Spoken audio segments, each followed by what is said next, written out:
let's talk about some basic definitions when it comes to the combustion engine, so that we're all on the same page. Now, I don't have to introduce a combustion engine to you, but there are a number of different types of combustion engines. So technically a gas turbine, for example, is a combustion engine. In this module, we're going to specifically talk about reciprocating internal combustion engines. So let's pass out the meaning of internal combustion engine, and we'll start with the combustion part. So combustion, you'll be very familiar with. It's basically the very, very fast oxidation of carbon-based materials, right? So when we talk about combustion, what we actually mean is fuel plus oxygen with an ignition source gives us energy plus some kind of waste product, which in a vehicle we would term the exhaust. So if we were to have a methane burning engine, for example, that would be CH4 plus oxygen is going to give us the release of energy plus carbon dioxide and water. Now, this is a case where we have what we'd call perfect combustion. So everything that goes into the intake is burnt and forms carbon dioxide and water.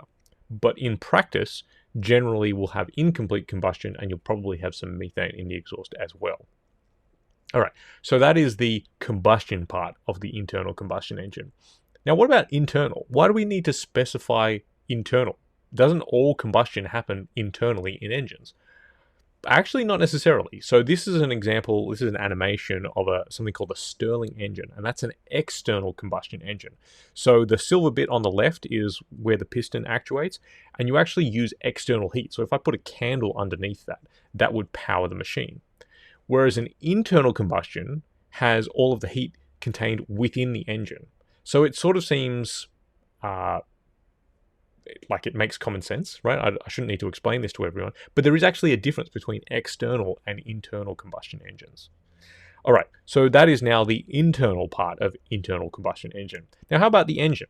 Well, this is really just related to the mechanics of how you turn fuel and oxygen into energy. Like, how do you turn that into rotational motion? Because you could just have internal combustion, and that's just a fireplace, right? We've got to turn that into useful work. So in the case of a reciprocating four-stroke engine, we have the intake of air and fuel. We then compress that air and fuel mixture, we ignite it, and it produces a flame front, which pushes the piston down for the power stroke, and then we have the exhaust stroke where we get rid of those waste products, right? And this is what we would call a four-stroke engine. Of course, there are two-stroke engines as well, and rotary engines and things like that, but I'm just showing a basic piston four-stroke engine. Now, how that happens in sort of an animated form, if you were to graph, pressure versus time, it's more or less a sinusoid, right? So you've got the intake, you've got your compression, then you've got your ignition and power stroke, and then you've got the exhaust stroke. And if I were to label top dead center, ignition usually happens a little bit after top dead center, and then you get sort of like peak pressure as that wave front expels itself through the combustion chamber.